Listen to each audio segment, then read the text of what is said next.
Hello students, welcome to EDUP. In the last lecture, we studied the concept of nodal voltage analysis and the concept of supernode and solved few MCQs related to it. Now in this lecture, we are going to cover the concept of mesh analysis. So what is mesh analysis and what are the applications of mesh analysis to solve a network, okay? And after that we will see the concept of super mesh, and this is just like to the concept of super node, okay? And after that we will see the dependent source and independent source. So what is dependent source and how to deal when a dependent source is present in a network, okay? So these things will be covered in the today's lecture itself, okay? In today's lecture I have taken few questions from previous year IAS exam paper, okay, and these questions are your basic and easy level. So this today's lecture will be very interesting for you, and one sincere request to all, please watch till end, and if you have any doubt while watching this video, then feel free to ask us on Facebook page or on the Telegram. The link is given in the description below. And now let's start today's lecture. This is first question of today's lecture, and basically this question was asked in your previous year IAS electrical engineering paper, and you can expect such type of question in your coming SSC exam. And in this question we have been given with a network where three resistances 2R, 4R and 6R are connected in parallel across a voltage E. Okay, now we need to find what is the ratio of their current I1, I2 and I3. Okay, as I said earlier, when resistances are connected in parallel across a voltage source, then the voltage across each resistance will be same and the total current is divided as per their resistances. Here the same thing is happening. Let the total current I is flowing through the network, okay. Now this current is divided by an amount I1, I2 and I3 and flows through the resistance 2R, 4R and 6R respectively. So here in this question the current flows through the 2R resistance is I1 is given, and we know the voltage across the 2R resistance is E. Now let's apply Ohm's law to calculate the current in term of R and E, okay. So here I1 equal to E divided by 2R, that is the voltage by resistance, that is Ohm's law. Similarly for 4R resistance, I2 equal to E by 4R. Similarly for 6R resistance, I3 equal to E by 6R. Now let's find the ratio of their current I1 is to I2 is to I3 equal to, here the E and R both are constant, so this can be eliminated as this is a ratio form. So 1 by 2 is to 1 by 4 is to 1 by 6, and we know that there is a concept, this ratio can be reversed, means this 1 by 2 can be reversed in numerator form by multiplying its LCM with it. So LCM of 2, 4, 6 is how much? That is 12. So let multiply 12 with numerator, we get 12 by 2 is how much? 6 is to 12 by 4 is 3 is to 12 by 6 is 2. So the ratio of the current I1, I2 and I3 we got 6 is to 3 is to 2. So your option C is your right answer. Now let's move on to the next question. This is second question of today's lecture, and in this question there is a single load, okay, this one is single load. As it has a single load, this question can be easily solved by using your nodal analysis that we have studied in the last lecture. But here I want to solve this question by using your mesh analysis. in order to show the concept of mesh analysis. Now let's discuss what is meant by mesh analysis. So mesh analysis, as the name suggests, mesh analysis is based on the concept of mesh. Okay, so what is mesh and what is a loop, and how they are related with each other. Okay, for understanding, let's consider there is a network. Okay, and there are two sources V1 and V2 and three resistances. Okay, if you are talking about loop, so what is loop? Loop is any closed path with same starting and ending point. Okay, now let's mark this point as A and this point as B, this is C, D, and this is E, and this is F. Now if you are talking about loop, then this one can be a loop, okay, with starting point A and ending point is also A. So the loop is A, B, E, F and A again. Okay, similarly this can also be a loop. Okay, now this total, that is A, B, C, D, E, F again A, is also another loop. So in this network there are three loops. Okay, now if you are talking about mesh, what is mesh? Mesh is the fundamental loop that doesn't contain any further loop inside it. So if you are talking about mesh, in this network there are two mesh. Okay, why? Because there are two fundamental loop, that is A, B, E, F and B, C, D, E. Okay, so these two loops doesn't contain any inside loop, so there are two mesh. So always remember one thing, all meshes are loop. Okay, but reverse is not true.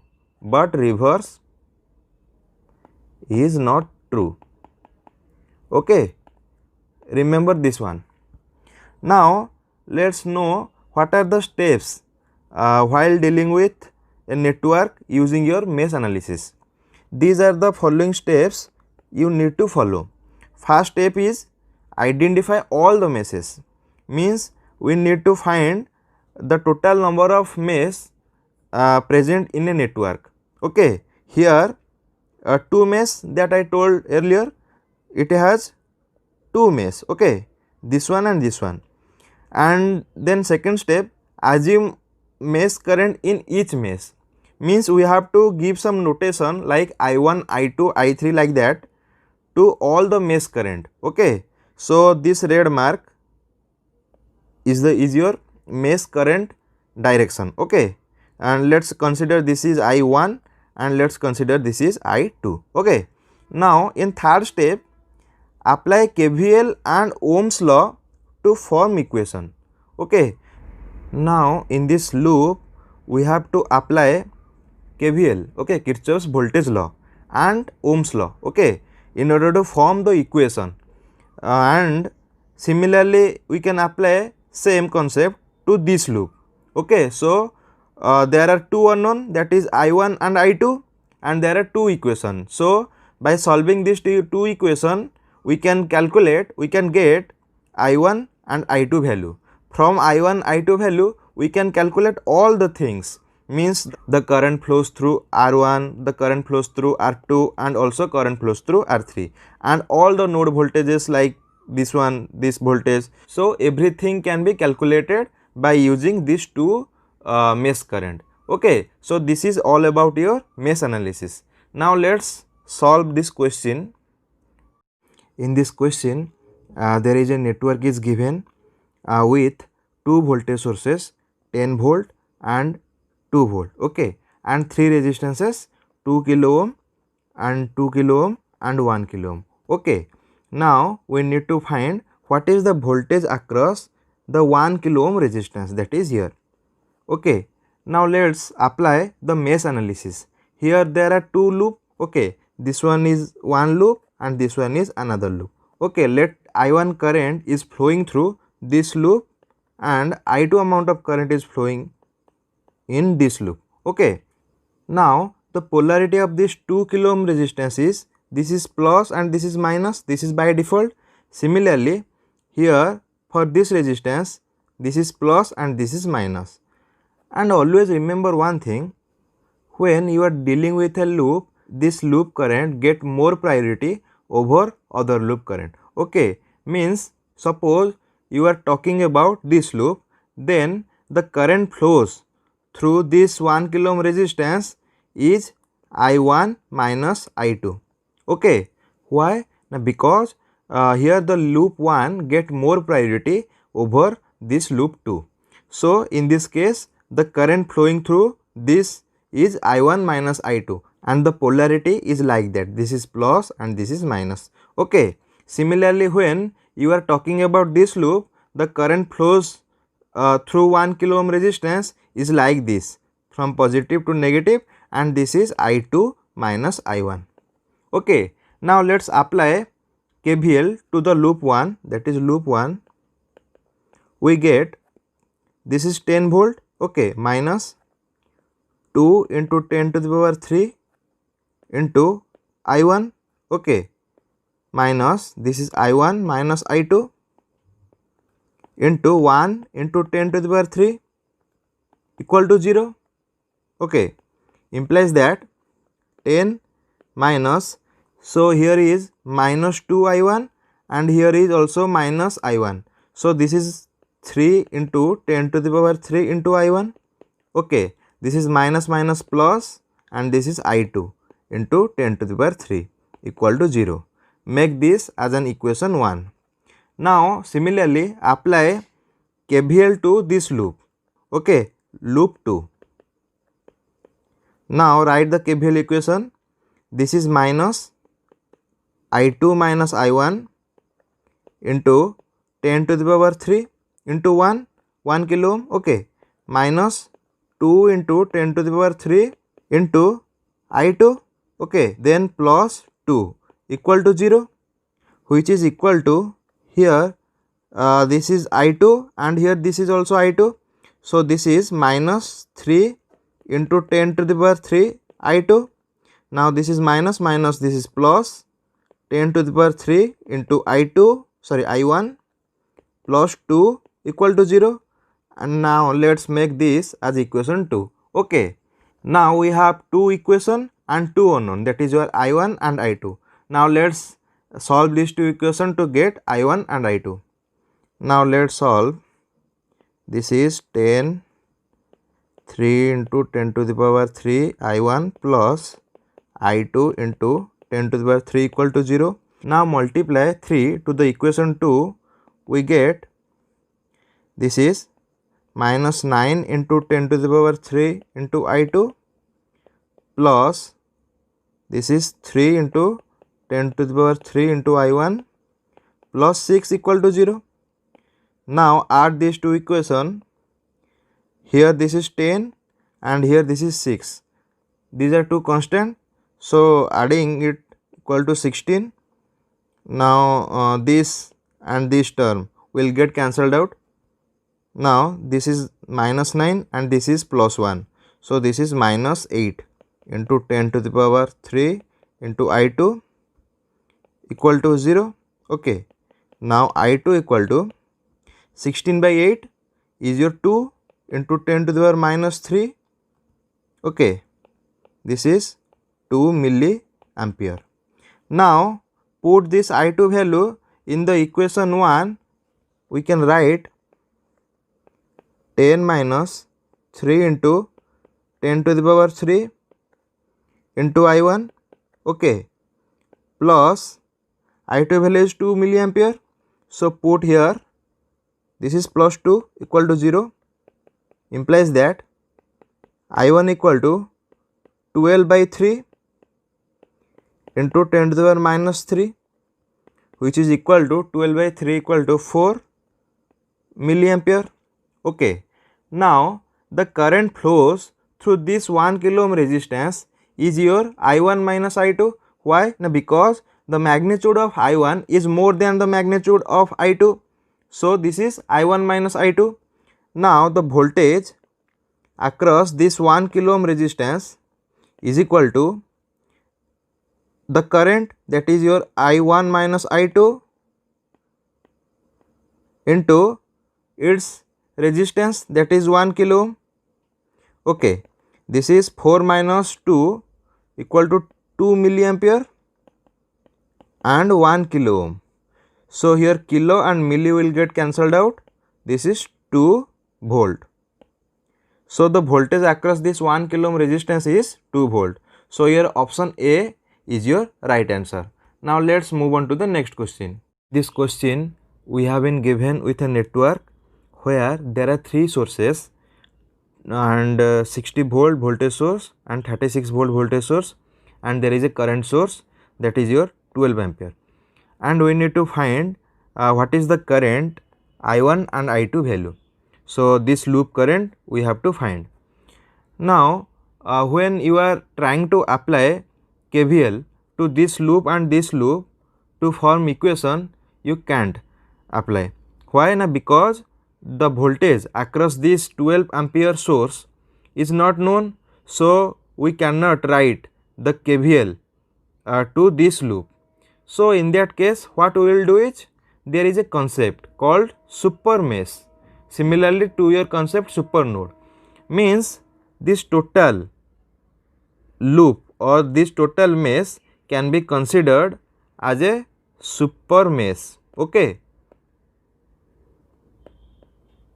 and in super mesh concept we are going to write the KVL equation for both the mesh simultaneously. So always remember one thing, when there is a current source between two mesh, then we can't write the KVL for the individual loop, rather we go for the two loops simultaneously to write KVL, and this loop is known as super loop or super mesh. Okay. Now let's write the KVL equation for both loop simultaneously. We get this is 60 volt, so minus this is 6 into I1, okay, and this is similarly this is minus 4 into I1. Let this polarity is positive negative by default, and this is positive negative. Similarly this is positive negative. Okay, now this is minus 2 into I2 plus 36 equal to 0. Okay, implies that this is 60 plus 36, it is 96. Okay, minus this is 6 and this is 4, this is 10 I1 minus 2 I2 equal to 0. Let make this as equation 1.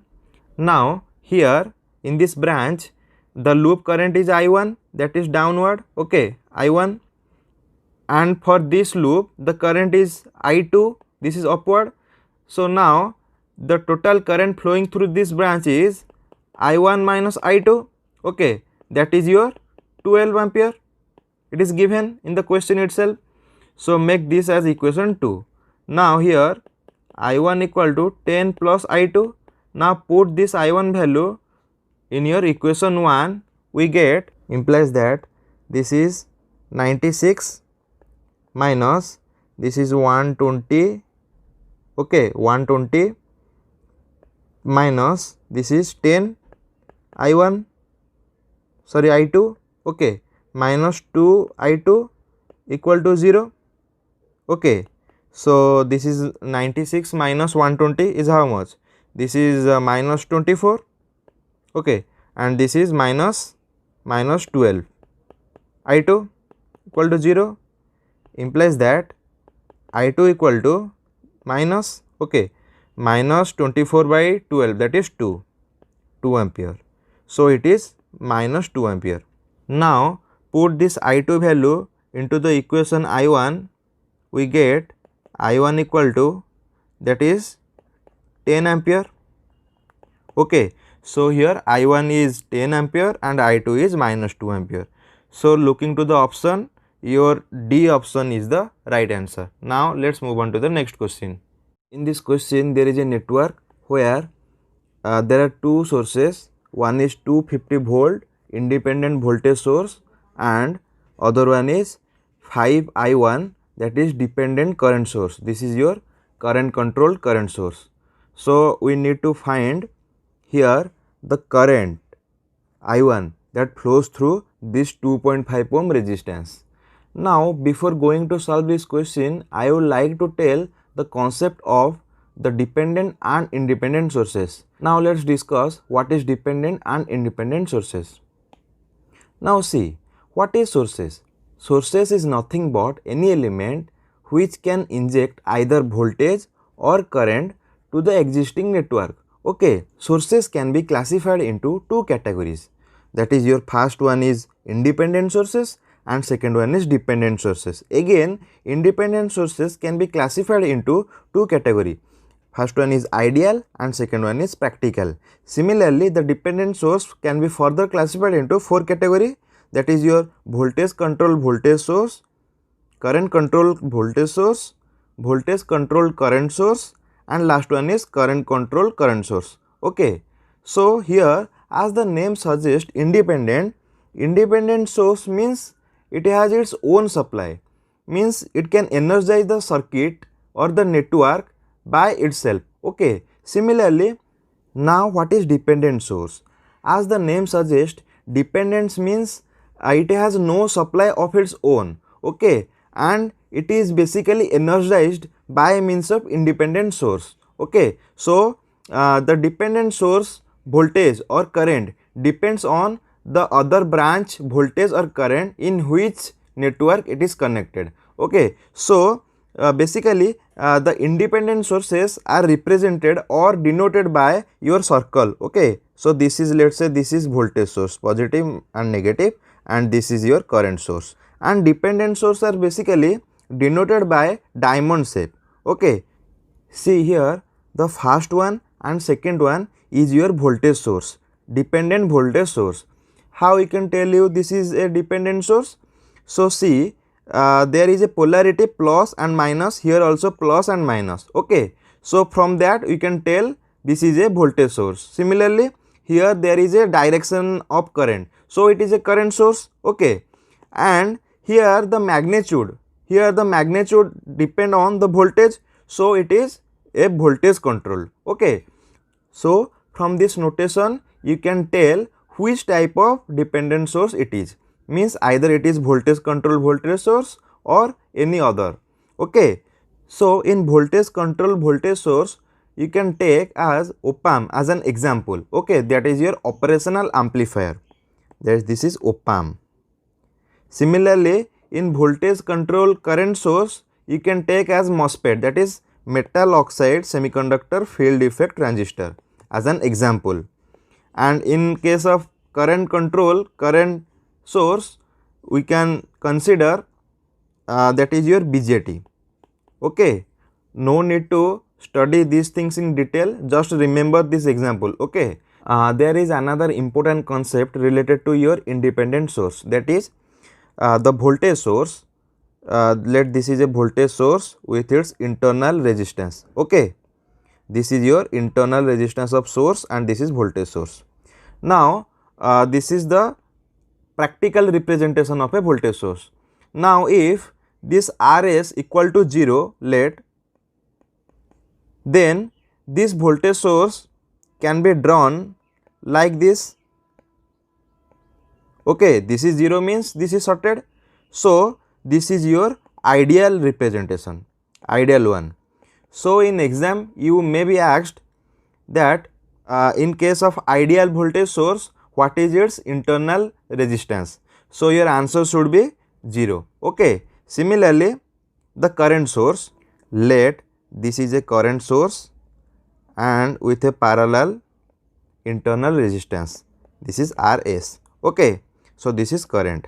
Now this is your practical current source. Okay, this is practical, and when this Rs will be infinity, then this can be treated like open circuit. So this becomes like this, and this is your ideal one, that is ideal current source.